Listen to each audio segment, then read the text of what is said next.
Obrigado, louvado seja o nome do Senhor. Salamu alaikum. Não é salame nem bacon. Isso é um grande pecado no mundo árabe. Eles não sabem o que estão perdendo, né? Torresminho, salaminho.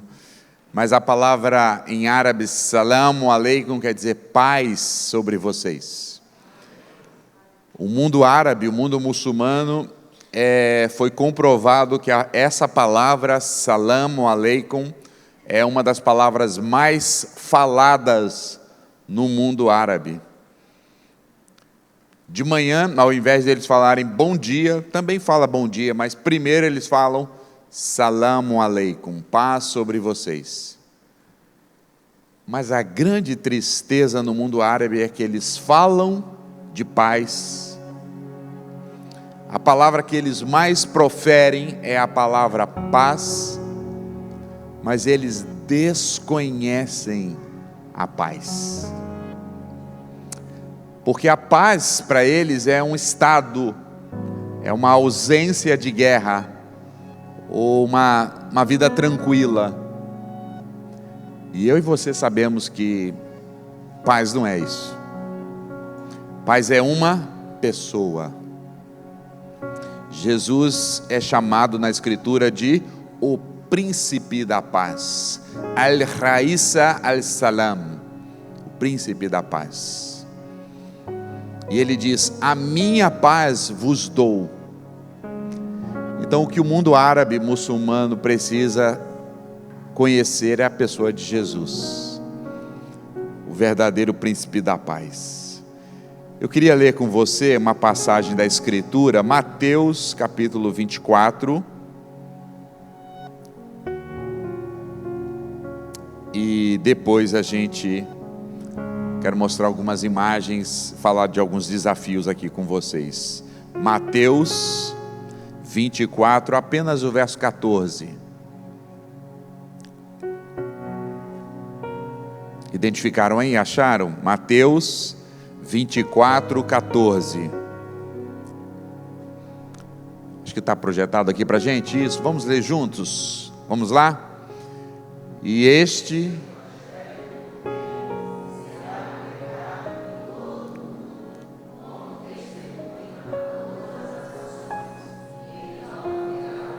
Acho que pode ser mais forte. Vamos juntos mais uma vez?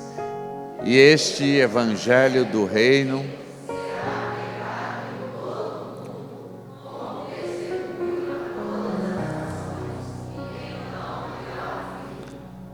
Muitas verdades aqui nessas palavras de Jesus. Primeiro ele fala do evangelho. E a palavra este evangelho é importante nessa palavra de Jesus porque aparece-se por aí muitos evangelhos. Paulo disse que mesmo se nós ou um anjo vos trazer outro evangelho que seja anátema. Porque o evangelho, Paulo também disse, é o poder de Deus para transformar as vidas. E Jesus está dizendo então que este evangelho, as boas novas, será pregado.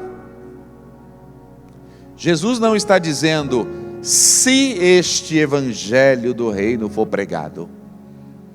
Jesus está fazendo uma afirmação: este evangelho do reino será pregado. Por que ele pode afirmar isso? E se nós dermos para trás? E se a gente fizer como Babel, uma rebelião, e ao invés de espalhar-se, se juntar? Ao invés de Babel, o nome de Deus ser famoso, a gente quiser fazer o nosso nome famoso. Nós comprometeríamos a missão de Jesus. E como é que Jesus tem tanta certeza aqui dizendo, e este evangelho do reino será pregado? Sabe por quê? Porque a missão é dele. Lembra de ontem que a gente conversou? A missão é sobre ele. Ele começou a missão. Qual foi o primeiro homem alcançado por Deus na história? Adão. Adão pecou e estava perdido. Ele e a sua esposa no jardim de Deus, fugindo, se escondendo de Deus, com vergonha, culpa, pecado agora. O que Deus faz? Vem atrás deles. Isso é missão. É ir trazer o perdido de volta para a adoração. Então a missão é de Deus. E aqui Jesus está dizendo que esse evangelho do reino vai ser pregado porque Ele vai fazer essa missão. Mas Ele decidiu fazer por meio de Abraão, por meio dos patriarcas, por meio de Israel, por meio do seu Filho Jesus Cristo na terra, por meio dos apóstolos, por meio da igreja. Então, queridos, a obra missionária não deve ser vista por nós como um peso. A gente tem que fazer. A obra missionária tem que ser vista por nós por um privilégio. A missão é de Jesus. Ele está fazendo, Ele está abençoando, Ele está salvando, Ele está curando pessoas. Lembra de ontem também? É sobre Ele, mas Ele quer fazer isso por meio de nós. Então é um grande privilégio. É um grande privilégio participar. O apóstolo Pedro vai dizer que os anjos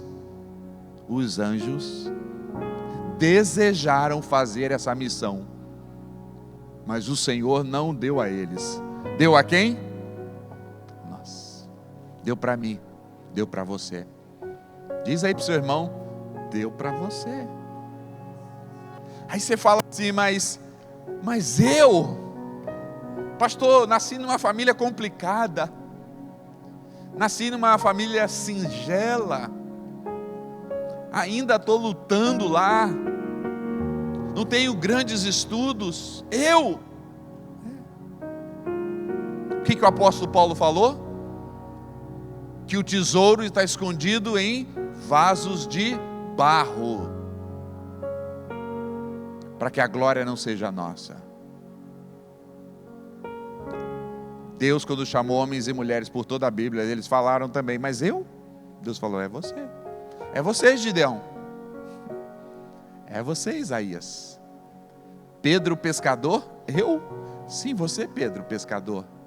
Mateus, trabalhando na receita, na coletaria coletando impostos, disse eu? É você. Lucas, o médico amado, Senhor? É você. E tantos nós. Então a missão é de Jesus. Ele está fazendo, está sobre os ombros dele, mas nós temos o privilégio de participar. Que privilégio santo. Agora, esse texto também que nós lemos diz que esse evangelho do reino será, essa palavra é importante, será pregado para testemunho em todas as nações. Aqui as bandeiras do Brasil, né? O evangelho será pregado nesses lugares aqui. Dá uma olhada lá atrás. O evangelho vai ser pregado naquelas nações. Outras cidades aqui do Brasil, vai ser pregado o evangelho em todas as nações. E aí veja como termina o texto. Então, depois disso, depois que Jesus completar essa tarefa por meio do seu povo, com as orações do seu povo, com as ofertas do seu povo, pela boca da proclamação do seu povo, seja do lado de lá da rua ou do lado lá do mundo, virá o fim. Gente, irmãos, o fim está vindo. A gente precisa relembrar isso. O apóstolo Pedro diz que nós somos aqui nessa terra o quê? Peregrinos. Nós não somos daqui. Nosso Jesus não está aqui. O nosso tesouro, nossos galardões não estão aqui. Os nossos irmãos em Cristo que já partiram não estão aqui. Nós estamos aqui de passagem. Vai vir o fim. Mas antes da chegada do fim, o Evangelho de Jesus será pregado em todas as nações, para que se cumpra aquilo que Jesus mostrou para João na ilha de Pátimos. Lembra? João era o último apóstolo, ainda vivo, está preso, perseguido, lá na ilha de Pátimos, na Turquia. Abri um parênteses aqui, contar uma experiência minha na Turquia, e aí eu concluo depois essa ideia. Turquia, hoje é um país muçulmano. Já passou por lá, pastor? Turquia é um país muçulmano. Turquia é onde as igrejas das 7 igrejas da Ásia foram plantadas. Turquia foi o lugar que provavelmente, historicamente, Maria, a mãe de Jesus, morreu com João. Porque quando Jesus está na cruz, ele diz para João, né? A tua mãe aqui, ó. E aí ele vira para Maria e diz, teu filho aqui, ó. Cuide-se um dos outros. E João vai para a Turquia. E a história vai dizer que Maria foi com ele. Maria foi missionária também, viu, gente? E tantos outros passaram por ali. E eu estava numa viagem para a Caxemira, na Índia. É uma zona de conflito entre Paquistão e Índia. E eu estava indo para visitar uma família de missionários. E aí a minha escala do meu voo foi na Turquia. E eu desci, era domingo, estava num hotel próximo ao aeroporto, desci. E aí falei com um turco lá, falei, olha,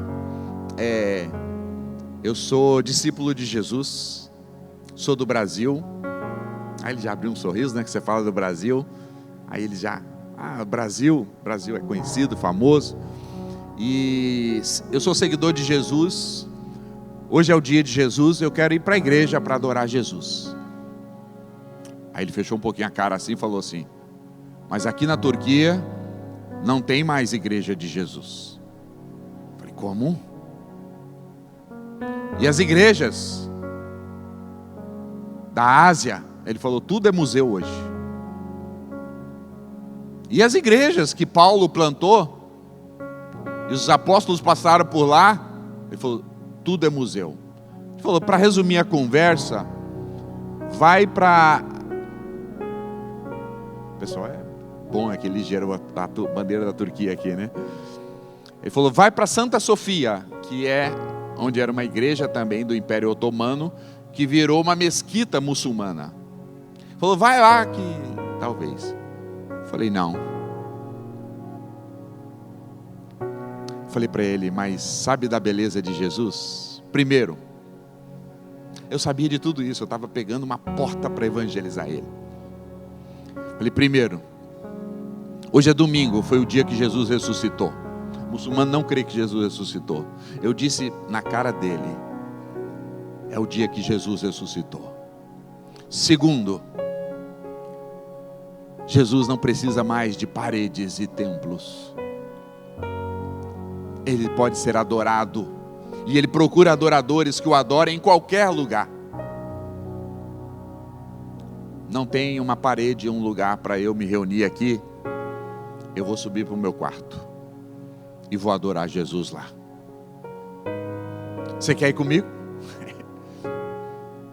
Não, sou muçulmano. Falei, vem comigo. Ele falou, não. Eu subi para aquele quarto e adorei Jesus ali. Mas senti também o peso de um lugar outrora evangelizado, agora totalmente carente do evangelho de Jesus. E orei ali pela Turquia, orei ali em solo turco pela pequena igreja de Jesus que se reúne nas casas. Tem irmãos lá se reunindo nas casas, às escondidas. Orei pelos missionários que estavam ali. Foi assim uma das experiências incríveis da minha vida. E aí, parêntese fechado aqui, naquela época João estava preso, desanimado. Jesus deu uma visão para ele. O Apocalipse é a visão que Jesus deu para João preso na ilha de Patmos. E o que João viu? O Cristo glorioso, fogo nos seus olhos. Mas ele viu o final da missão. Jesus mostrou para ele como vai terminar a missão. E o que João viu e relatou para nós, Apocalipse 7, Apocalipse 9 também. Gente de todas as línguas, de todos os povos, de todas as nações, prostrados. Os anciãos dizendo, quem é digno de abrir o livro? Jesus é digno, porque com o seu sangue, ele comprou para Deus, gente de toda língua, de toda raça, de todo povo, de todas as nações. E eles adoravam o Cordeiro. Porque lá agora só tem um povo, não tem mais nações.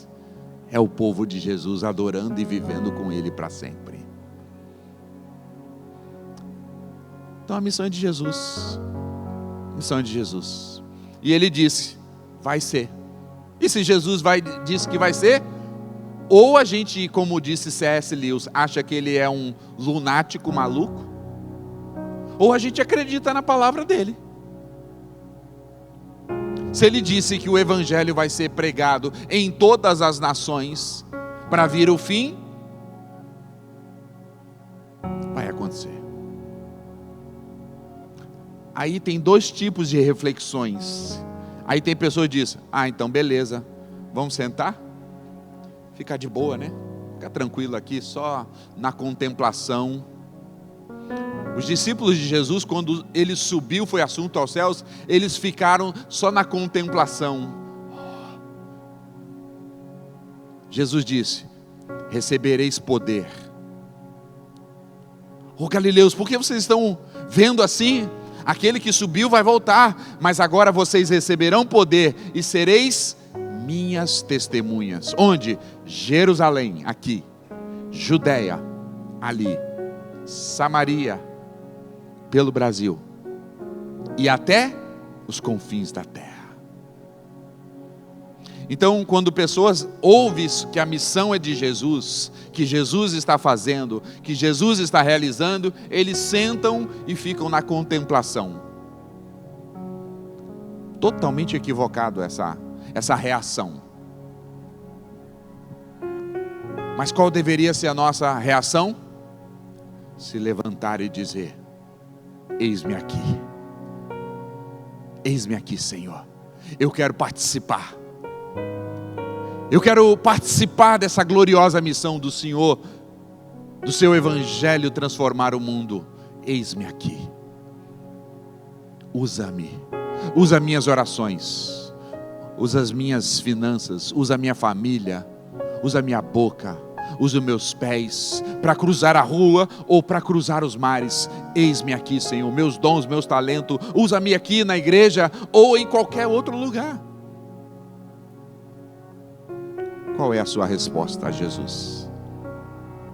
Sentar e ficar vendo? É como ir no estádio e você vibra, né? Tem gente que vibra com missões. Oh, missionário ganhou uma alma para Jesus. Mas Jesus não quer plateia. Jesus não quer torcida. Jesus quer que você coloque a camisa, amarre as suas chuteiras e entre em campo para jogar com Ele. E Ele é daquele que diz: passa a bola para mim que eu resolvo. E a gente passa a bola para Ele e Ele resolve. Só que a gente já entra nesse jogo campeão. Mas só precisa esperar o grande árbitro dizer: partida encerrada. E nós vamos levantar a taça. E nós vamos vencer. Nós vamos terminar a tarefa. E nós vamos pegar a taça e vamos fazer o quê? Dar para Ele, para Jesus, dizendo: você é o cara. Sai da plateia, irmão. Sai da arquibancada. Veste a camisa. Vem para o jogo. Vem jogar com Jesus. Vem servir com Jesus. Vem colocar sua vida na disposição de Jesus. Seus dons nas mãos de Jesus. Seus talentos nas mãos de Jesus. Sua família nas mãos de Jesus. E deixa que Ele resolve. E fica só esperando o jogo acabar, para subir com Ele no pódio e celebrar, porque Ele é o campeão dos campeões. Este evangelho será pregado em todas as nações como testemunho para todos os povos, então virá o fim. A igreja que canta Maranata, Maranata é: vem Jesus, né? Volta Jesus. Deve ser a igreja missionária. Uma igreja que canta Maranata e não faz missão é uma incoerência. Uma igreja que, como o apóstolo Paulo disse, que ama a vinda do Senhor, deseja a vinda do Senhor, deseja os novos céus e a nova terra, a Jerusalém Santa, é uma igreja engajada na missão. Porque ela entende que a Maranata não pode ser desconectada da missão. Para vir o Maranata, a missão precisa seguir adiante. Precisamos cumprir a missão com Jesus. E Ele vai fazer. E Ele vai honrar e glorificar o nome dEle. Amém, gente? Amém. Queria compartilhar umas imagens com vocês. Mais alguns minutinhos. Pode passar? Hoje eu sou muito agraciado por Deus. Eu trabalhei já na missão, em várias áreas da missão. Fui pastor de igreja local e meu trabalho era incendiar o povo de Deus para cumprir a missão de Deus onde nós estávamos, mas também para ver o mundo todo. Depois de ser pastor de igreja local, eu fui para o campo missionário. Fui missionário em Marrocos, viajei o mundo árabe, preguei em vários lugares do mundo árabe, mundo muçulmano. Depois fui missionário entre muçulmanos na Tríplice Fronteira, lá em Foz do Iguaçu, Paraguai e Argentina. Depois fundei essa missão, Missão Evangélica Árabe do Brasil, para ganhar árabes no Brasil, Vocês sabiam que o Brasil tem mais libanês do que o Líbano? Tem mais libanês no Brasil do que no próprio Líbano, que é um país pequeno. Tive algumas vezes lá no Líbano. Então nós fundamos essa missão aqui para ganhar árabes para Jesus no Brasil, muitos palestinos também no Brasil, muitos iraquianos, agora muitos refugiados do Afeganistão, da Síria. E nós começamos a ganhar essas pessoas para Jesus aqui no Brasil também. E aí eu fundei essa missão, Missão Evangélica Árabe do Brasil. E agora eu estou vivendo um outro momento. Então a missão árabe, pode acho que dar mais um clique. Ela trabalhava, além de evangelizar árabes muçulmanos do Brasil, ela treinava missionários também. Nosso papel era treinar os missionários para que eles pudessem ir de modo mais preparado. Então Deus me deu a graça de pastorear a igreja, plantar igrejas, ir para o campo, ser missionário, depois voltar, fundar uma agência de treinar missionários. E hoje eu estou vivendo um outro momento.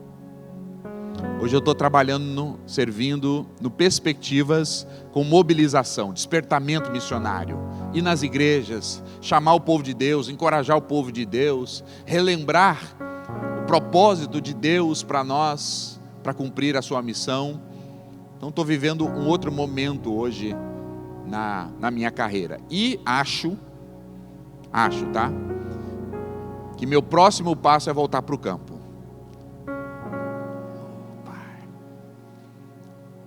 Um mês e meio atrás, eu estava assistindo um documentário com a minha esposa do Marrocos. E nossa filha tinha saído. A gente tem uma filha de 19 anos. Ela estava fazendo outras coisas. E aí eu estava assistindo esse documentário com a minha esposa. E aí ela me cutucou e disse: amor, quando nós vamos voltar para o Marrocos? Falei: amor, tu sabe, né? Diretoria lá em cima, né? É ele que manda. Se ele falar para a gente voltar amanhã, a gente volta amanhã. Mas o que ele tem falado para nós é estar aqui, mobilizar a igreja, despertar pessoas. Mas a gente acha que o final, mais daqui uns anos, a gente termina nossa carreira no campo. E por que eu estou dizendo tudo isso? Então, para mostrar, acho que a próxima imagem, do desafio que nós temos como igreja. Essa região do mundo é chamada de janela 1040. Ela pega 10 por 40 aqui. É a região do mundo menos evangelizada, onde Jesus ainda não é conhecido, onde há grandes desafios. Por exemplo, ali o verde, o mundo árabe e o mundo berbere. Toda aquela região ali, o islamismo é cerca de 98%. É um grande desafio. E aí tem a África Sahel, que está ali embaixo, que é deserto. Também ali centenas de povos, etnias. Aí vem etíopes, turcos, iranianos, curdos, aquela parte roxa ali, o sul da Ásia, azul, e o sudeste da Ásia, Indonésia, aquela região ali. É um grande desafio.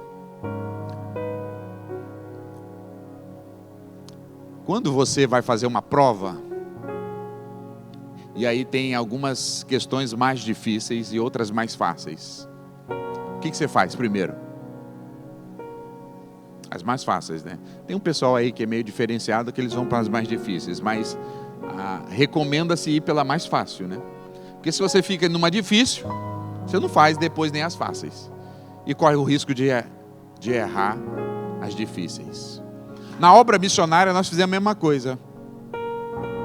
Tinha alguns países que eram mais fáceis. A América Latina, por exemplo, o evangelho foi entrando e o povo aceitando. Havia já uma cristianização desses lugares. Alguns lugares da África, aqui como abaixo ali, Angola, Moçambique. Hoje, o Perspectivas, movimento que eu faço parte, nós estamos treinando pessoas em Angola, para Angola se tornar já a igreja enviadora. Muitos missionários saíram daqui para Angola, para Moçambique, e hoje nós estamos treinando a igreja para que agora eles saiam também. O que aconteceu com o Brasil? Na verdade, esse é o movimento de missões. O que aconteceu com vocês? Foram alcançados, agora começam a alcançar a outros. A tarefa difícil é essa aqui, ó.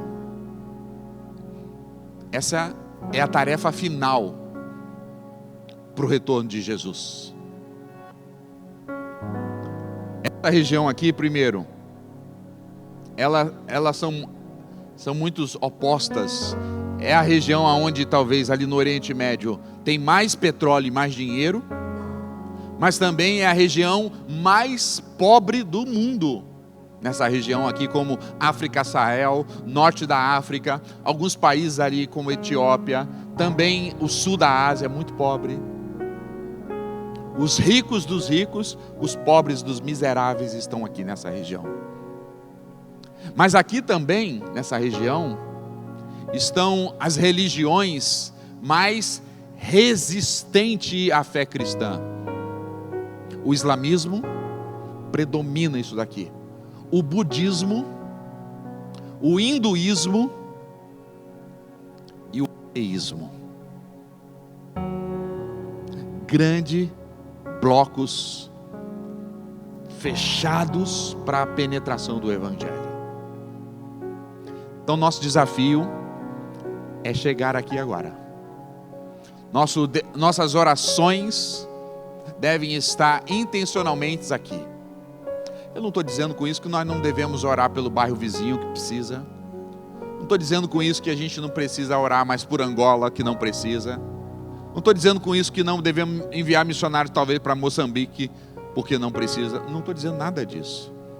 Estou falando em termos estratégicos para o cumprimento da missão de Jesus. Focar onde Cristo ainda não fora conhecido. Acho que mais uma imagem.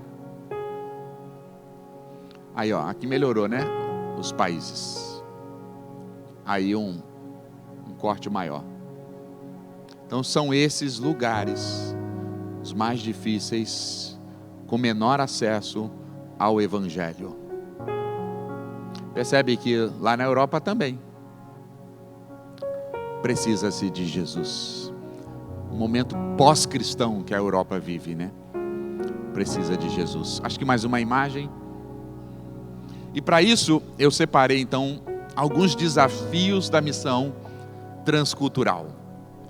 Transcultural, que é uma outra cultura.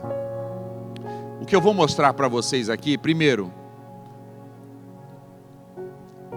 é para mostrar para vocês o mundo real dos missionários. Tem gente na igreja, não aqui, mas em outras igrejas, que acha que missões é uma grande aventura de turismo. É viajar, é conhecer muitos lugares. Tem gente que associa isso. Então eu vou mostrar para vocês que não é assim. Segundo, nós brasileiros somos muito românticos no sentido da missão. A gente se empolga muito rápido, mas também recua muito rápido. Porque às vezes a gente não calcula, como Jesus disse, vai construir uma torre, calcula. A gente se empolga e a gente tem muita gente querendo se envolver com as missões, mas qual é o mundo real de missões? A gente não pode ter missionários indo para o campo com aquele romantismo, achando que vai ser uma tranquilidade, vou lá. Não, tem uma batalha espiritual acontecendo. Mas em terceiro, as informações que eu vou passar para vocês, é para vocês orarem. Porque são desafios. A palavra ali é desafios.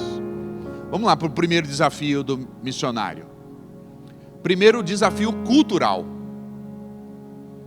Pode deixar essa anterior? Olha aqui a um estilo de roupa muito comum no Ocidente. Lado de cá, na direita, um tipo de roupa comum no Oriente.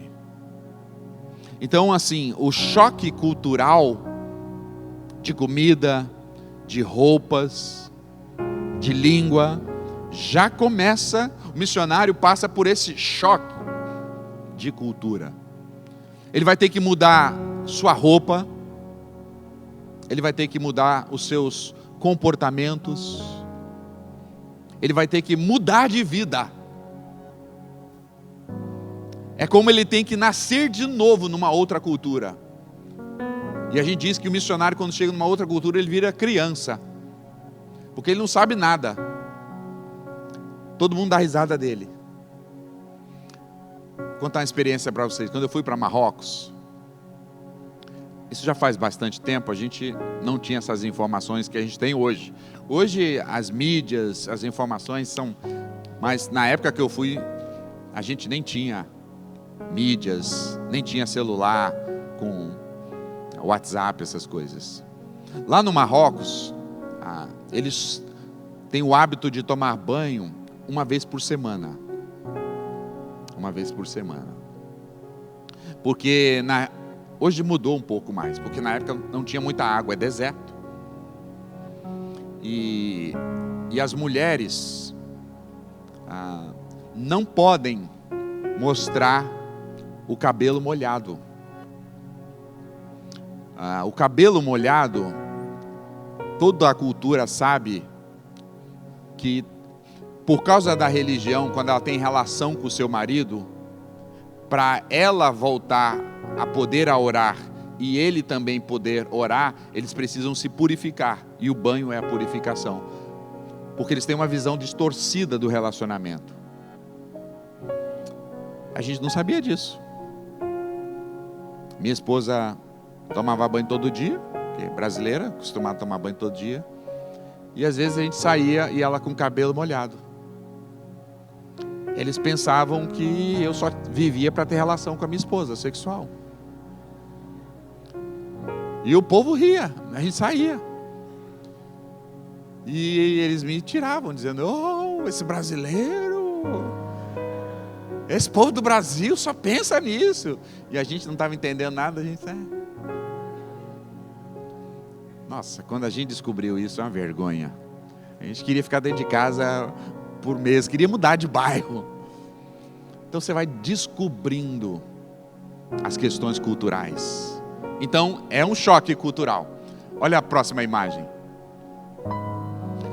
Quando você sai lá no alto aqui, tá vendo? Você sai, o nível de satisfação quando você sai para o campo, ele é muito grande, porque você foi chamado para isso, está respondendo o chamado. Mas depois que você chega no campo, 3, 4 meses, 5 meses, você entra no choque cultural.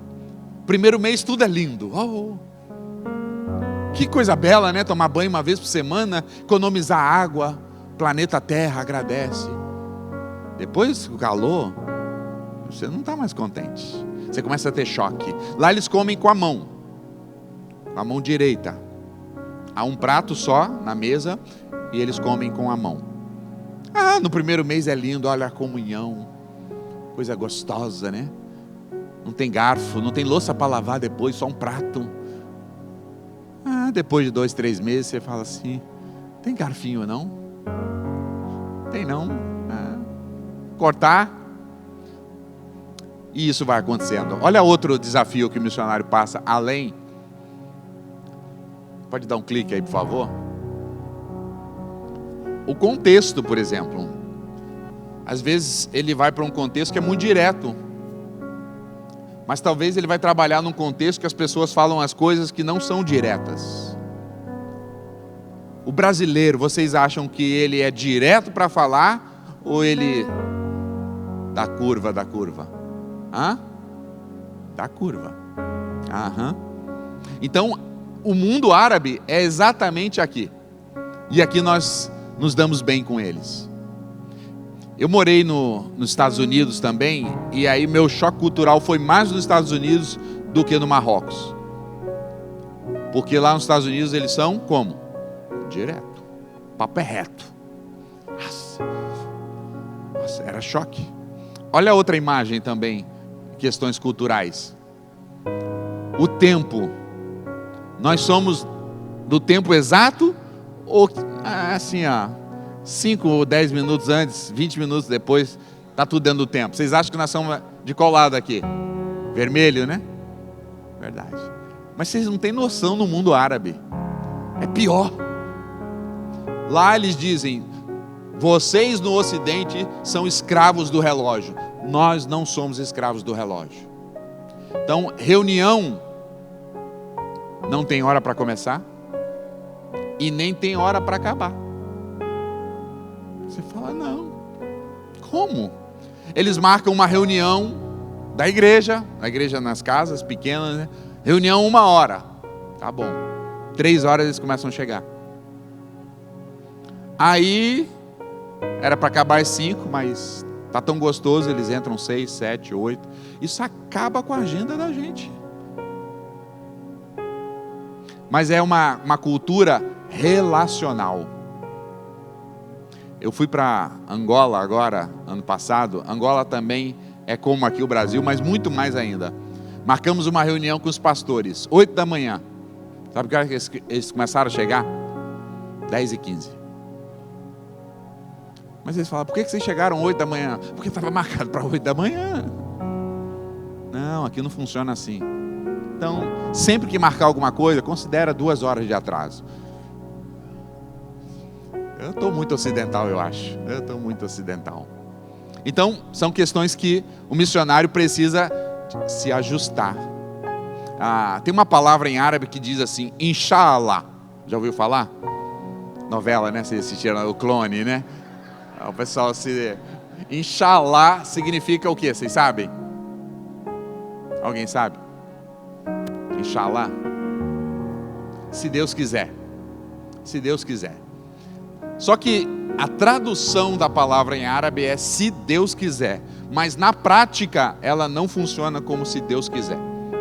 Ela pode ser sim, pode ser não, pode ser talvez. Você fala assim, vem jantar em casa hoje. Ele fala, inshallah. Mas é sim ou não ou talvez? É inshallah. Aí a gente preparava a janta, né? Aí não vinha o cidadão, a cidadã. A gente ligava para ele brabo. Você não veio? Eu disse inshallah. Inshallah, nesse momento foi não. E amanhã você vem? Amanhã eu vou, inshallah. Eu acho que o brasileiro tem um negocinho disso aí também, né? E aí amanhã a gente fala, não, se ele não veio hoje, ele não veio amanhã. Aí a gente não preparava o café da manhã, né? 8h30 da manhã, batia na porta. Tuc, tuc, tuc, tuc. Viemos tomar café, Flávio? Mas você falou... Eu falei, inshallah, e Allah quis, você toma aqui.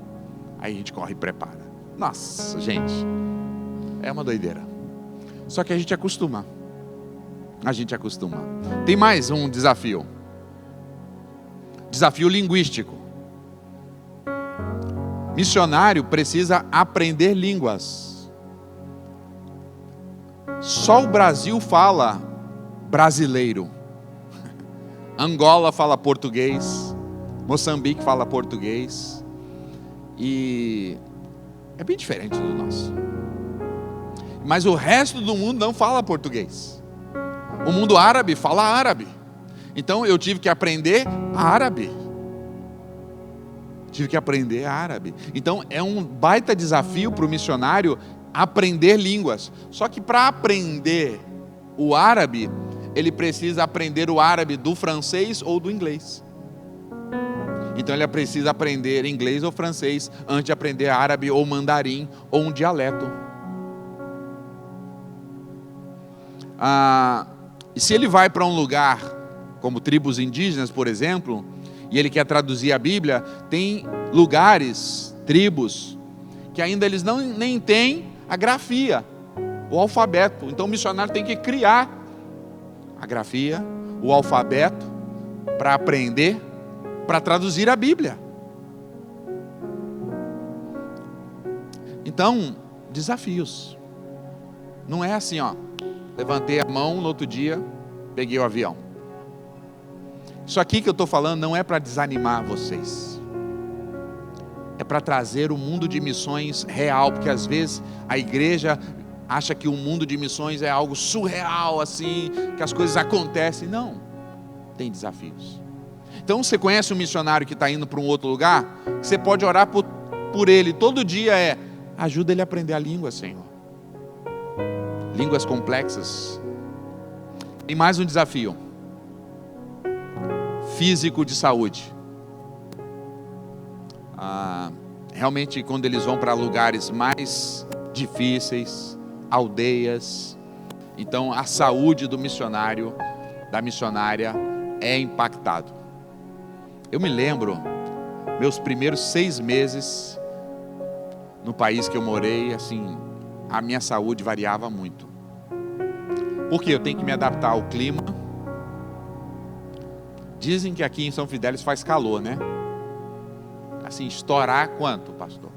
50? É meio parecido lá com Marrocos. Eu peguei 54 graus no Marrocos. Minha esposa desmaiou na rua. Eu repito, gente, eu não estou falando isso assim para você falar assim, puxa, eu tinha um interesse agora de missões, mas agora depois dessa palestra não tem mais. Não é isso. Mas é para te mostrar, como um membro de uma igreja, quais os desafios que o missionário tem pela frente. E como você pode orar por ele. Como você pode encorajar ele. Agora, diante de todos esses desafios, eu vou botar um outro mais. Você pergunta para o missionário, você quer largar? Ele diz, não, de jeito nenhum. Como eu vivi nesses países. Eu estou aqui no Brasil, gente, por obediência. Não é porque eu quero. Eu não moro em Curitiba porque eu quero. Eu moro em Curitiba porque o Senhor quer que eu more lá. E trabalhe no movimento Perspectivas de Mobilização. Mas eu queria, eu e minha mulher, estar no campo. Porque é uma coisa assim inexplicável. É um chamado. É um chamado. É a mesma coisa a vida de um pastor. É luta, é dificuldade, é cuidar de ovelhas, é cuidar da igreja, é ter que pregar, ter que visitar. Ver gente crescendo, ele fica alegre, mas gente se desviando, ele fica triste. Por que o pastor não sai? A vida dele é tranquila? Não é. Mas é um chamado. Mais um desafio. Desafios internacionais. A minha equipe era formado de membros não brasileiros, membros internacionais, outros missionários que vinham de outros lugares. Então a gente tem um desafio cultural com a equipe, um desafio cultural com o povo na qual a gente trabalha. A gente fala árabe na rua com as pessoas, mas na reunião da equipe tem que ser ou inglês, francês ou espanhol. A não ser que Deus te dá uma graça de ter uma equipe só de brasileiros, né? Mas aí não tem graça. Minha filha foi para Marrocos comigo visitar em 2019. E aí a gente falou para ela, deixa eu ficar de olho no relógio aqui. Vou até 11h30, tá? Daqui mais 5 minutos. Pode ser, pastor? Não fala assim para o missionário, fica à vontade, que aí baixa um espírito marroquino aqui, aí já não tem mais horário, emenda no culto da noite. Aí eu falei para minha filha, ela tinha, acho que ela tinha uns 16 anos. Falei, a gente vai tirar férias e nós vamos fazer uma viagem missionária. Falou, para onde, pai? Falei, vamos para Marrocos, onde seu pai e sua mãe serviram, você não conhece ainda, você vai lá. Falou, é caro ir para lá, pai? Falei, é meio caro. Aí somamos a passagem, né? Ela falou, pai, esse dinheiro da passagem daria para eu comprar um iPhone. Então me dá o dinheiro para eu comprar o iPhone e vocês vão. Falei, olha o Satanás se levando dentro da minha casa.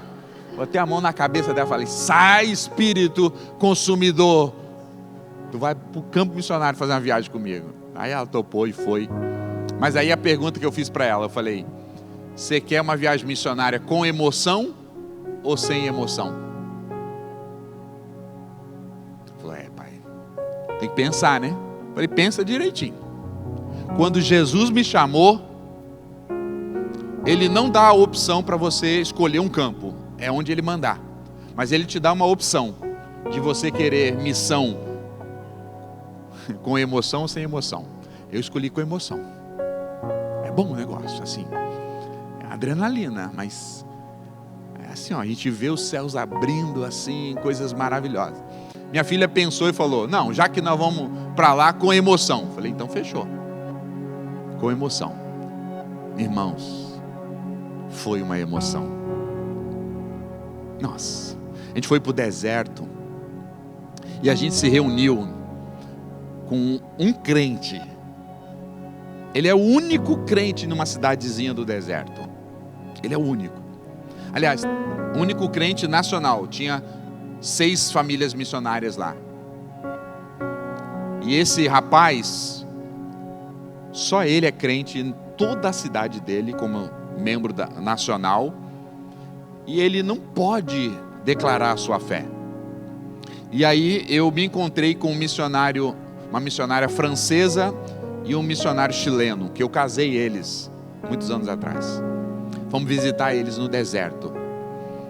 E chegou lá, ele falou: vamos visitar o nosso amigo do deserto? Eu falei: vamos, mas vamos fazer o serviço completo. Ele já é batizado? Ele falou: não, já é batizado. Eu falei: então tá bom. Os batistas têm muito problema no deserto, porque tem pouca água, né? Então, dá um trabalho. Aí eles fazem o quê? Leva o cara para a cidade que tem água, aí batiza. Mas eu falei: e a ceia? Ele falou: olha, tem tempo que ele não toma ceia. Eu falei: mas por causa de quê? Meus amigos eram muito tradicionais. Ele falou assim: é porque a gente não é pastor. Eu falei: mas rapaz, você é missionário. Você tem que ministrar a ceia para ele, ué. Ele falou: é, pastor? Eu falei: claro que é.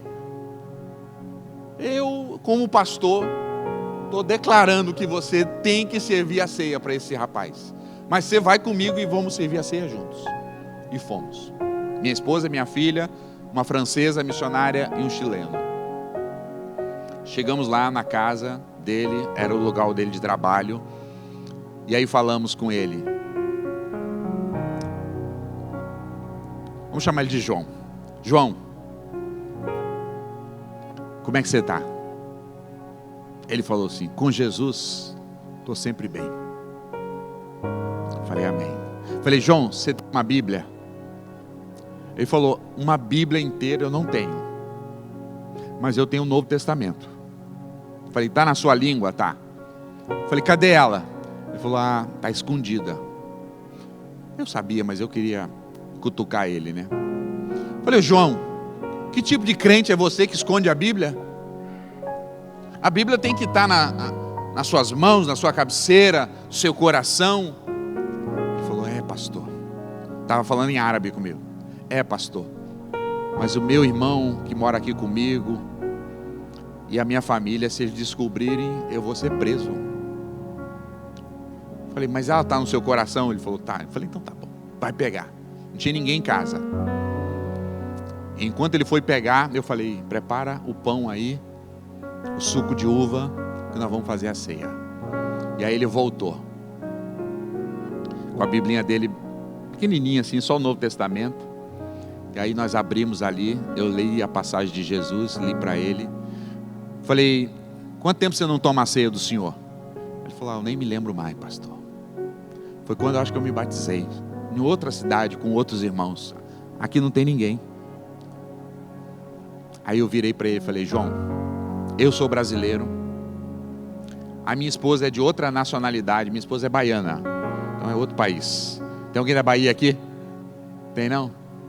Tem na Bahia aqui? Ninguém? Eu falo para minha esposa que ela é de outro país. Minha filha, uma francesa, um chileno, um marroquino. Cada um de nós tem um passaporte diferente, mas tem uma coisa que nós temos igual: Jesus. Nossa língua é diferente, nossa comida é diferente, Muita coisa é diferente para nós, João, mas tem uma coisa que é certo para nós, é Jesus. E nós vamos participar da ceia do Senhor aqui, porque Jesus deu o seu sangue pelos marroquinos, pelos franceses, pelos brasileiros, pelos chilenos, e ele chorava. E aí, quando a gente estava naquele momento da ceia, um barulho, e aí minha filha: pai, está chegando alguém, vão descobrir a gente aqui. Eu falei: ô minha irmã, você lembra da oração que você falou comigo com emoção? Fica tranquila agora, que a emoção está começando agora. Nós vamos pregar para a família dele toda aqui. Ou nós vamos sair daqui para batizar eles, ou daqui para ter um ministério na cadeia. Pai, não fala assim. Falei: mas tu é fraca mesmo, né? E aí ela ficou tensa, com medo. Daqui a pouco eu falei: vamos continuar orando. Era um gatinho. Ainda bem que não era o cão, né? Era um gato. Falei: tá vendo, filha? Não temas. O Senhor está conosco. E aí na volta também, eu sou uma pessoa já manjada no Marrocos. Então eu viajo com alguns pastores levando. Quero levar o pastor comigo aqui. Só que agora eu aprendi, eu não entro mais com grupo, porque eu dou problema. Eu dou problema nas polícias. Eles me param, aí me interrogam, me perguntam, quer ver se eu tenho Bíblia, porque já entrei com Bíblia lá, eles já sabem. E aí, na entrada, eles já pararam, a filha dizendo: pai, não vai dar certo. Eu falei: vai dar certo, confia em Jesus. Na volta, para sair do país, mesma coisa. Querendo saber onde o senhor foi, com quem que o senhor falou, e tudo. Eu disse assim: olha, a vida é minha, eu sou seguidor de Jesus, e eu não vou ficar falando para vocês com quem eu visitei. Não vou falar. Pode fazer o que vocês quiserem, mas eu não vou falar. E vocês sabem, na verdade, o que eu estou fazendo aqui, né? Eles falaram: então a gente pode colocar também, já que você não quer falar, uma lembrancinha no seu passaporte que você nunca mais pode entrar aqui. Falei: vocês podem, mas só se Jesus deixar. Carimbaram assim, falou: some daqui. Mas não foi o carimbo de deportação, foi de saída. Emoção. Eu quero voltar para lá. Esse negócio de viver uma vida tranquila não é para mim.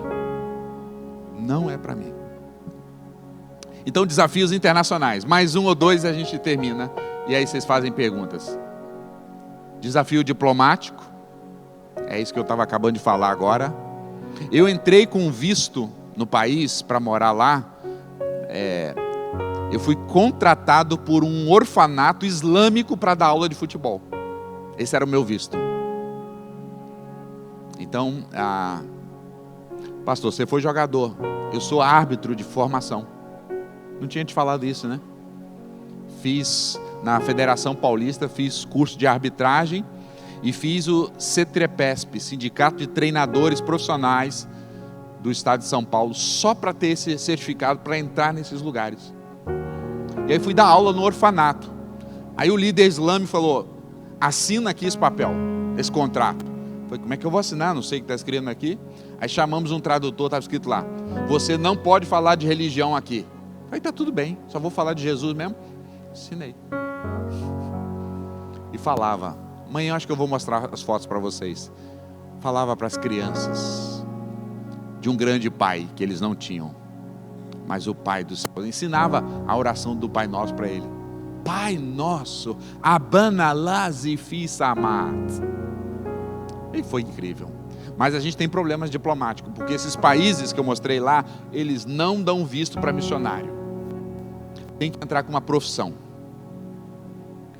Hoje, jovens que querem ir para esses lugares mais difíceis dizem: pastor, quero ir para o seminário. A gente fala: não, seminário não, vai para a faculdade. Porque vai entrar nesses países só com uma profissão. Eles não dão visto para missionário.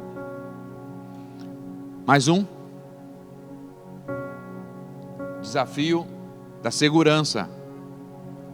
Existe perseguição? Existe. Existe. Mas assim, o risco é muito mais para eles do que para nós. Em 20 anos, últimos 20 anos da história de missões, nesses lugares mais difíceis, só um brasileiro foi mártir. Só um. Pelo Evangelho. Há presos aí, o número é um pouquinho maior, não vou dar para vocês não assustar, né?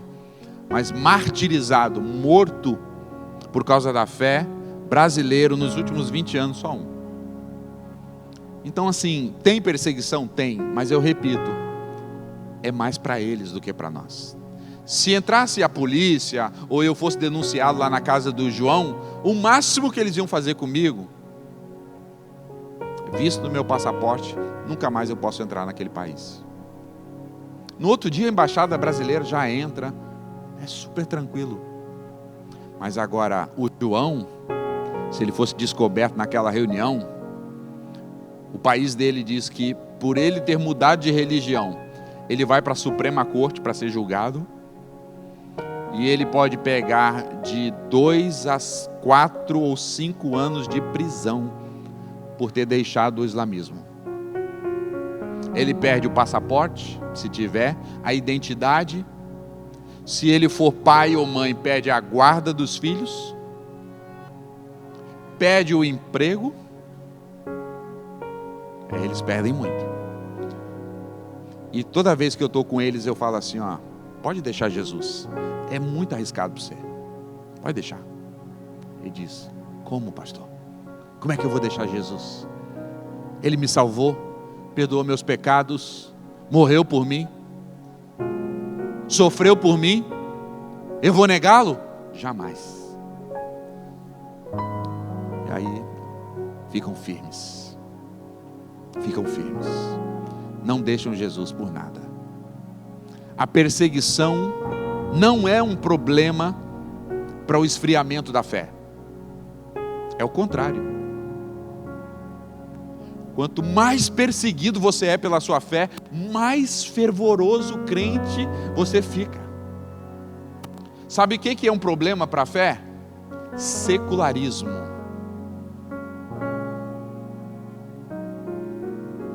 Hedonismo. Materialismo. É isso que esfria a nossa fé. Perseguição é o contrário. Inflama a nossa fé. Por isso que o Evangelho está prosperando nesses lugares. Porque aqueles irmãos que são perseguidos, eles ficam mais crentes.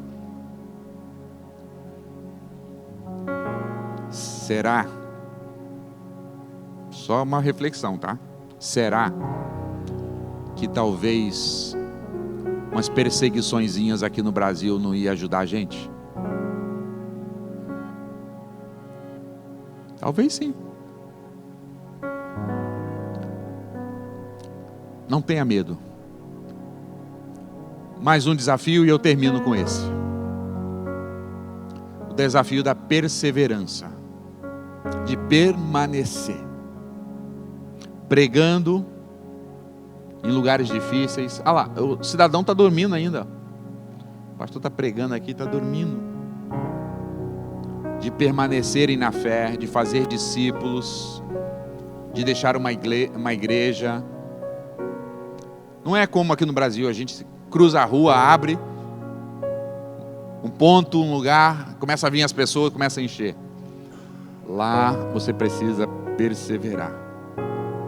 Então quando eu treino os missionários, eu disse, é para a vida toda, hein? Não é negócio de temporário, não. É para a vida toda. Topa? Topa. Então a gente está chamando missionários para uma vida toda. Claro que Jesus muda as coisas. Por que eu voltei? Eu voltei, minha esposa teve câncer. Eu tive que voltar para cuidar dela. Porque ela é mais do que o ministério. Ela é mais importante do que o meu ministério. E Jesus falou que eu tinha que cuidar dela. Então eu trouxe ela de volta para cuidar dela aqui. E sabe o que Jesus fez? Curou ela. Tá zero bala. Por isso que ela fica me cutucando. Vamos voltar, vamos voltar. Eu falei, vamos, a hora que você quiser. Mas a hora que Ele quiser. A gente quer voltar. E quem sabe, alguém quer ir com a gente? Vamos com a gente. Vamos se divertir com todos esses desafios. Porque a gente só tem uma vida para gastar. E só vale a pena se for para gastar para Jesus. Eu nunca fiz nada na minha vida a não ser missionário e pastor. Com 23 anos. E aí, um amigo meu, empresário, falou: vou conseguir um emprego para você, você vai ganhar bem. Aí tem uma casa boa, um carro bom, uma aposentadoria boa. Falei, tu tá mentindo para mim, né? Porque eu não sei fazer nada, só pregar. Falei, não, mas eu consigo, capelão de uma grande empresa. Você quer? Falei, não quero. Porque não existe coisa melhor do que servir a Jesus. Não tem. Seja na igreja, seja no ministério da igreja, seja do lado de lá da rua, seja lá no cuidado com os idosos, ou seja do outro lado do mundo. Não tem coisa melhor. Eu quero morrer assim. E se um dia vocês verem eu assim meio desviado, por favor, me exortem. Me exortem. Porque já ganhei a melhor coisa. Era isso que eu queria conversar nessa manhã com vocês, tá bom? Acho que a gente vai ter umas perguntas, né, pastor? Não sei, deixa o Espírito Santo dirigir você, pastor. Pastor Flávio, assim, o primeiro testemunho que o senhor falou foi quando você chegou a Marrocos, foi? Não, na Turquia. E aí, sabendo, né, conversando com um muçulmano, isso? Aí, a minha dúvida, nem é dúvida, é assim, a gente lê a Bíblia, conhece, né, a gente está dentro do Evangelho, sabe de tudo. Como foi esse relacionamento? Você saiu dali, você fez a sua parte como missionário, ele ouviu o senhor falar de Jesus, foi isso? Sim. E aí, então virá o fim. No momento que você faz esse relacionamento, essa conversa, você fala de Jesus, você pode virar as costas, mesmo que ele não tenha se convertido, ele ouviu falar de Jesus? É o que a palavra diz? Ou quando o senhor disse assim, tem muitos povos ainda porque são muçulmanos, né, e várias outras religiões resistentes, eles serão convertidos ou só ouvirão falar de Jesus? Obrigado, irmã, pela pergunta. Nós temos dois tipos de atuação. Aquela atuação que é temporária. Eu fiz muito isso em aeroportos. Eu fico no aeroporto procurando muçulmano para falar com ele. Então não é eles que perseguem a gente, é eu que persigo eles. Eu vou assim, ó. E aí tem um muçulmano lá, eu sento e quero falar com Jesus. Vai ser a única oportunidade que eu tenho com ele. Eu fiz isso no aeroporto de Guarulhos. No mês do Ramadã, que é o mês de jejum, eu ando com folhetos em árabe dentro da minha mochila. E eu vi uma delegação acho que era de basquete ou de handball, não sei. Eram vários, escrito Argélia. Argélia, norte da África, fala árabe. E eu me aproximei deles. Falei, olha, eu sou brasileiro, morei no Marrocos, falo um pouco de árabe. Vocês são da Argélia, que cidade? Comecei a falar com eles, o que estão fazendo aqui? O que vocês acharam do Brasil? E comecei a conversar com eles, eram mais 13, 14 pessoas. Falei, olha, eu sempre fui muito tratado, muito bem nos países árabes. Eu quero retribuir para vocês. Quero dar um presente para vocês. Na verdade, eu quero pagar. Eu vou pagar um café e um pão de queijo. Conhecem pão de queijo? Perguntei para ele. Não, eu vou pagar para vocês. Tem noção do que eu estava falando no aeroporto?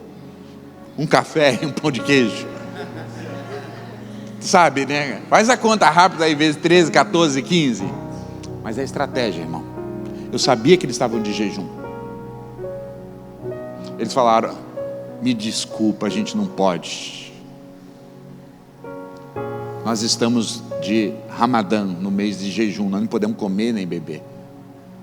Mas assim, você é muito legal. E começaram a me abraçar e começamos a contar a experiência. Falei: tá bom, vocês sabem que no mundo árabe não pode dizer não para um estrangeiro assim. E vocês estão no meu país. Para eu não ficar desonrado, agora vocês vão ter que aceitar o segundo presente meu. Eles falaram: vamos ver. Falei: vocês estão de Ramadã, então, jejum.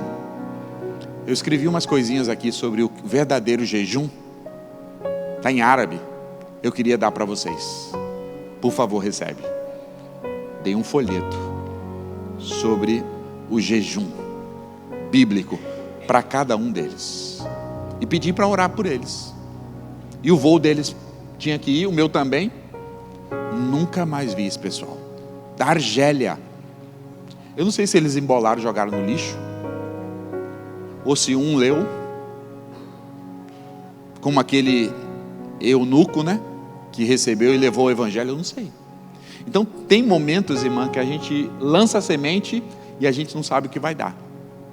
Foi o caso lá na Turquia. Agora, tem outros casos que aí eu invisto em relacionamento com pessoas, ir na casa dele, falar com ele, estudar a Bíblia com ele, tirar as dúvidas dele, e bater na cabeça dele para ver se entra a coisa, e jejuar por ele, e orar por ele, e caminhar 1 ano com ele, 2 anos com ele, 4 anos com ele, e ele não se converteu, mas eu continuo com ele.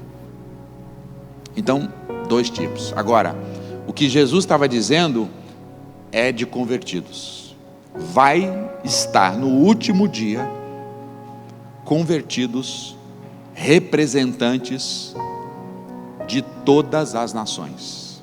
João diz que era uma multidão que não podia se contar. Então eu não acho que vai ser um representante. Eu acho que vai ser uma multidão de cada representante de cada etnia dessa terra diante de Jesus. Porque senão não faria sentido, né? Porque ele é chamado na Bíblia de quê? Rei das nações. Ele vai reinar sobre as nações, tá? Então, vai ter convertidos, vários convertidos. Mais alguém? Ontem você falou ali a respeito de voltar para casa, né? Aqui em cima, fazer a missão, trazer de volta para casa, de volta para Deus, não é isso? O homem Adão foi criado à imagem e semelhança de Deus. Deus plantou um jardim, colocou o homem no jardim com tudo, ele tinha direito a tudo, ele só podia não mexer em uma coisa. E o que levou ao pecado foi a desobediência, né? Desobediência foi o pecado. Jesus veio, preparou 12 homens, né? Vou falar dos 12, vamos falar de todos, né? Preparou os 12 e enviou. Nós vamos para a igreja, nós estamos na igreja, nós somos evangelizados na igreja, ou às vezes até fora da igreja. E o propósito de sermos evangelizados é obedecer uma ordem de Jesus, correto? Irmos, pregar o evangelho. E quando nós desobedecemos essa ordem, nós estamos cometendo um pecado? Você acredita nisso? Sim, quando nós não obedecemos a Jesus, nós pecamos. Nós desobedecemos ao nosso rei. Então, o não ide é pecado. O não ide é pecado. Não estou dizendo no ide no sentido de transpor as montanhas e os montes, mas estou dizendo de, isso que o irmão falou, a gente vem na igreja, o apóstolo Paulo disse que Deus deu pastores, mestres, para quê? Para edificar o corpo de Cristo para a obra. A obra é do povo de Deus. A gente que mudou. A gente pegou e falou: não, a obra vai ser feita pelo clero, né? Pastores, missionários. Eles fazem a obra de Deus e nós só apoiamos. Biblicamente não é assim. É a linguagem que eu falei, né? Parece que os pastores e missionários evangelistas entram para jogar e a igreja fica no estádio, só aplaudindo, torcendo. Oh, tomara que ganhe. Não. Na linguagem futebolística aqui, por isso que eu uso muito a linguagem futebolística, né? Árbitro. Xingaram minha mãe muito, pastor. Parênteses aqui, tá? Quando eu fui fazer o curso de árbitro, meu estágio foi apitar um jogo lá na Vila Belmiro. Era de futsal. Falei, mãe, ó, mas teu nome lá vai. Ela falou, meu filho, para que você está fazendo isso? Falei, para missões. Falou, então, pode xingar. Pode xingar à vontade. Se você está fazendo para a glória de Jesus, eu estou bem, deixa eles xingarem, não estou nem aí. Então eu uso muito a linguagem futebolística por causa disso. Pensando na linguagem futebolística, nós os pastores missionários, nós somos o treinador. Nós estamos treinando o povo de Deus para boa obra. É bem verdade que tem hora que o treinador quer entrar em campo, né? Não sabe bater na bola, rapaz. Aí ele vai lá e ensina, mas no jogo ele não pode entrar no campo. Então o trabalho, irmão, é do povo de Deus. Só que a gente terceirizou isso. A gente diz, não, o pastor que visita, o pastor que evangeliza, o pastor que prega, o missionário que vá.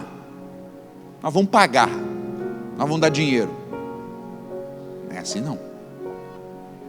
Nós temos que participar da obra de Deus. Temos que visitar os irmãos, os enfermos.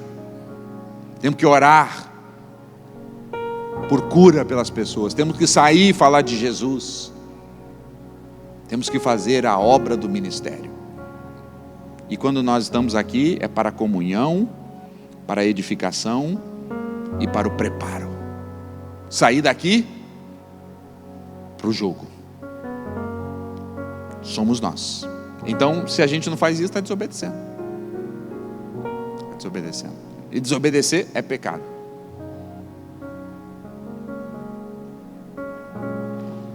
Pastor Flávio, bom dia. Você disse que sua filha teve uma experiência, né, com 16 anos, de ir a Marrocos, ficou lá um período. Eu queria saber que dica você poderia dar aos jovens de idêntica faixa etária que desejam ter uma experiência, não para uma vida toda, né, porque eles são jovens, uma experiência em campo missionário, no exterior, etc., que pudesse dar elementos para ele tomar essa decisão, um caminho mais fácil, o que eles poderiam fazer, a quem eles poderiam recorrer, quais seriam os passos a passos que eles poderiam tomar para isso se concretizar na vida deles. Eu ia dizer para eles virem comigo, mas ainda se não é de maior, não pode ainda, né? Mas se é adolescente, primeiro, pode fazer uma viagem missionária, talvez com seus pais. Pode começar por perto, na região, uma viagem missionária para sentir uma experiência missionária por perto. Pode ir, talvez um pouquinho mais distante, a gente estava falando ontem, pastor, do sertão. Nossa, uma experiência missionária no sertão do Brasil, gente. Primeiro você vai pensar que você está no outro país. Vale a pena. Com talvez aí um grupo da igreja, é uma opção. E a família, naquele ano, não foi a igreja que pagou a nossa viagem. Nós juntamos dinheiro como família para um ano, para a gente fazer uma viagem missionária como família. Nossas férias eram umas férias para Jesus. Na verdade, tudo nosso é de Jesus, mas a gente só usou para o pessoal entender, né? Então, a família, os pais podem ir para acompanhar os filhos, adolescentes. Agora, se você é jovem, bora, vem comigo, bota a mochila nas costas. A gente tem muitos contatos, muitas pessoas. Você pode ir para um lugar mais próximo aqui. Você pode ir, talvez, no sertão. A gente consegue conectar vocês. Uma viagem missionária com o pastor. Mas você pode ir para uma viagem também internacional. Aí é um pouquinho mais caro, tem que se planejar. um ano aí, um pouco a mais. Estou indo para Moçambique agora. Tem uma região de Moçambique onde a igreja está sendo perseguida. Um grupo de muçulmanos lá está atacando a igreja. Eu vou lá para visitar esses irmãos. Então tem viagens que eu não levaria porque é um pouco arriscado. Mas tem outras, puxa, bem tranquilo. Ir para Marrocos, só não ir comigo, entrar um dia antes, eu entro depois, é super tranquilo. Vários países daquela janela 1040, muito tranquilo para entrar. Então dá. Eu acho que eles podem se juntar, 3, 4, 5, 6, falei, vamos fazer uma viagem missionária? Vamos. Fala com o pastor, fala com o líder de jovens, a gente dá todo o suporte, a gente conecta vocês com agências, extremamente seguro. Como é seu nome? Otávio. Tem filhos? Quantos filhos você tem, Otávio? 3. Qual a idade deles? E 5.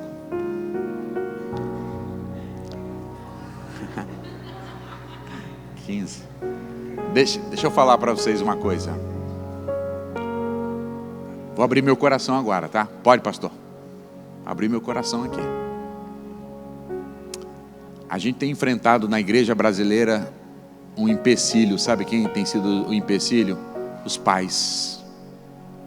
Alguns pais.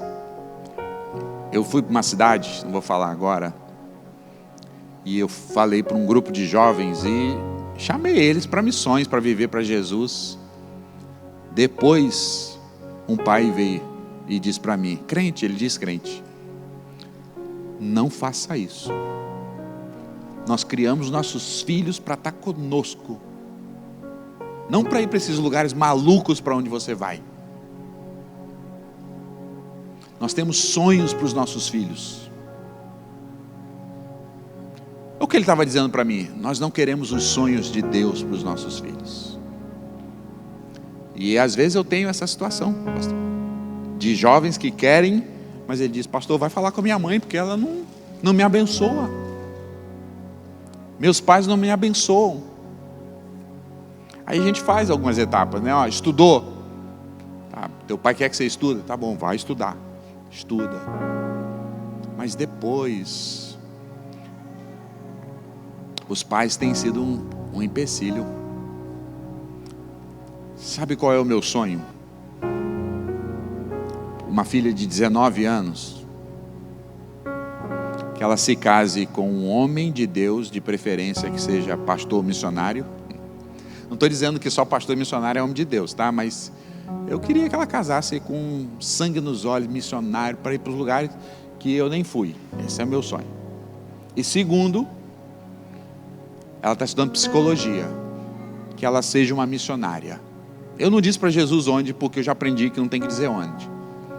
Se for clinicando, e ela quer trabalhar com crianças, clinicando em qualquer lugar, cuidando de crianças que sofreram abuso, ou se for do outro lado do mundo, esse é meu sonho para ela.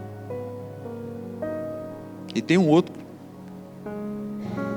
E aí eu falo para ela, fala, pai, mas é a minha vida, né? Eu falei, mas é meu sonho daí. Eu posso sonhar. E se Deus quiser, vai acontecer. Se Deus quiser. E se não quiser, Deus vai fazer o melhor para ela. E vai em frente.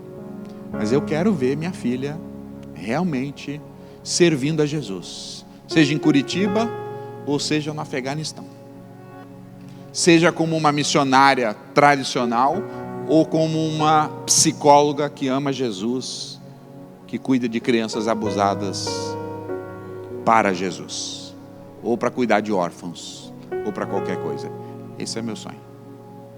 Então, desafio os pais a sonharem os sonhos de Deus para os seus filhos, e não impedir os sonhos de Jesus para os seus filhos. Talvez os filhos estão sonhando, como disse o profeta, né? Estão tendo sonhos e visão. Os pais, não sejam uma barreira. Abençoe seus filhos. Se você é crente antigo, um dia você consagrou seus filhos, né? Minha mãe me falou isso. Falou: eu levei você na igreja, menino, e antes de você se batizar, eu consagrei você para Jesus. Então agora está tudo certo. Amém. Louvado seja Deus. Estamos no caminho certo. E eu falo para minha filha: te consagrei também para Jesus. Então, é isso. Pegando um gancho, né? A Bíblia diz que os filhos são como flechas na mão do guerreiro. Salmo 127, verso 4. Isso significa que eles devem ir mais longe que os pais, já que uma flecha vai mais longe do que o arqueiro que a lançou. Sem dúvida, desejamos que nossos filhos alcem voos mais altos que os nossos. Amém? Então nós estamos criando os nossos filhos para viver o nosso mundinho, para viver como a gente tem vivido, não é isso? E se nós quisermos glorificar a Deus, a gente precisa olhar para os nossos filhos como Deus olha, e como Deus revelou na palavra do Senhor. Volta e meia lá em casa, a gente sente saudade. Vanusa, principalmente como mãe lá, perde o sono de madrugada, e ela diz: queria tanto que, agora no caso o Guilherme, né, porque Gabriel está aqui, que o Guilherme também estivesse aqui, né? Mas daqui a pouco ela entende que a gente quer glorificar Deus, e glorificar Deus é criar os nossos filhos para eles serem flechas que possam ir muito mais longe, muito mais alto do que a gente tem procurado e procurado chegar, não é isso? E Deus é glorificado. Não adianta a gente ter um filho médico, um filho juiz, mas que se tornou ateu. Tornou ateu. Na família da minha esposa tem médicos, tem engenheiros que nasceram na igreja. Ela tem primos que nasceram na igreja, são cirurgiões, baita médicos, todos ateus, não é isso? E a gente procura ter um ótimo relacionamento com eles, para que eles possam ver Jesus através das nossas vidas, não é isso? Então não adianta ganhar o mundo inteiro e perder os nossos filhos. E às vezes a gente vê pais na igreja, não digo nem aqui, mas pais em algumas igrejas que estão muito entusiasmados com o sucesso dos filhos, mas o sucesso desses filhos está custando muito alto. O esfriamento da fé, a apostasia, meninos e meninas que estão hoje na universidade, já graduados, e às vezes com profissões muito bem reconhecidas e remuneradas, mas que a gente olha para eles, a gente vê tudo, mas não vê uma gota de fé, não vê uma lembrança boa vivenciada na igreja, e muito menos um desejo de falar de Jesus para as pessoas, não é isso? Então, meu irmão, lança o teu filho, né, como flechas na sua mão, porque o guerreiro e a guerreira aqui são os pais, e os nossos filhos serão muito bem sucedidos, amém? Então eu quero para os meus filhos o que Jesus quer para eles, e o que Jesus quer para eles, Deus decidiu usar nós como pais, que tem autoridade espiritual sobre eles, para facilitar esse lançamento, né? Para que eles cheguem em lugares muito mais altos e glorifiquem a Deus. Obrigado, pastor Flávio, obrigado, Sanderson, obrigado aí, irmão. Vamos ficar de pé, vamos agradecer por essa manhã, tá? Eu me deleitei aqui, eu tive uma aula que hoje, essa aula não foi dada lá no Perspectivas, né? Essa aula de hoje não foi dada, né? Não sei se Felipe e o pastor Tadeu tiveram a aula de hoje lá no curso que eles fizeram. Eu e Vanusa fizemos o curso em março, eles fizeram o curso um pouquinho mais adiante, e fizeram 2 cursos dentro de, né, num período só, e foi maravilhoso. E havia uma proposta para esse ano, a gente tem um curso aqui na igreja de 13 semanas, é um curso integral, Perspectivas, um investimento de R$500, mas a gente está pensando, não é, junto com o pastor Sebastião, que é o coordenador da área, pastor Pereira, e foi ele que me indicou, né? Eu nem sabia, foi ele que me indicou para fazer o primeiro curso de pastores do Brasil, né, de Perspectivas. E então a gente está pensando em deixar esse curso para o ano que vem, tá? Para que os irmãos possam se preparar melhor, possam orar para fazer esse curso, porque é uma bagagem de conhecimento que você vai ter, São lições que você não vai aprender no dia a dia da igreja, tá? Com os pastores da igreja, mas é um curso muito forte, muito substancioso, muito consciente, e vale a pena você fazer esse investimento. Então, para o ano que vem, vai fazer parte do calendário da igreja o curso Perspectivas, tá? E pastores vêm, não é? Pastores que são, como é que diz a palavra certa? Instrutores de cada área, né? Virá indicado pelo Perspectivas para vir ministrar, né? Eu não sei se a gente teria o privilégio de receber o pastor Paulo Botrel, mas o pastor Paulo Botrel, nossa, exatamente, é um sonho que eu tenho trazê-lo à igreja, tá? Então, de repente, ano que vem, vamos ver se a gente linka ele para ele passar a semana com a gente aqui. Ele fica para pregar no domingo, tá? Fica para pregar no domingo. A gente liga porque vocês vão conhecer um anjo, irmãos. Vão conhecer um anjo. O pastor Paulo Botrel é um anjo. Ele é membro há muitos anos da Central de Belo Horizonte, nosso amigo há muitos anos. Perdeu o seu irmão agora, o pastor Roberto Botrel, que foi um missionário enviado que dinamizou a igreja em células na Espanha, né? Trabalhou lá com o pastor Breno.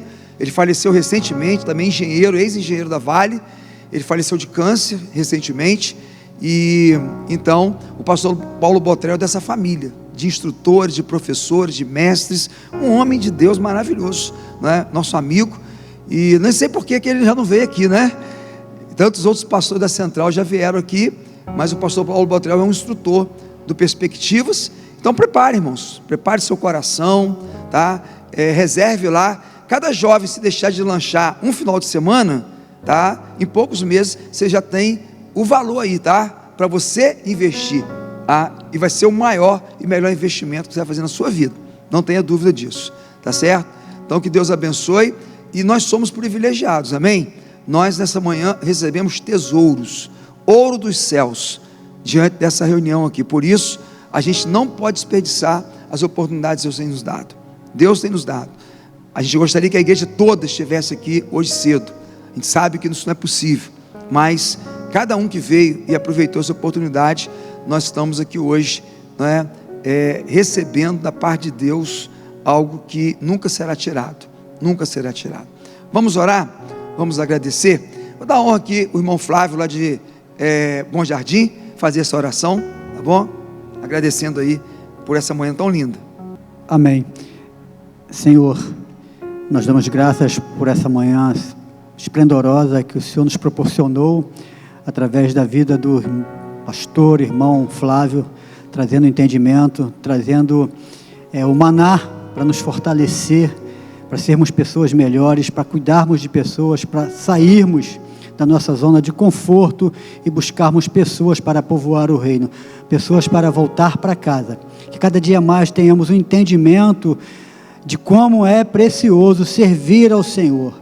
Nós não somos merecedores, mas o Senhor nos separou e nós estamos aqui para obedecê-los. Damos graças, Pai, por esse carinho, por esse amor, por esse acolhimento nas nossas vidas, no Teu nome santo e poderoso, Jesus. Amém.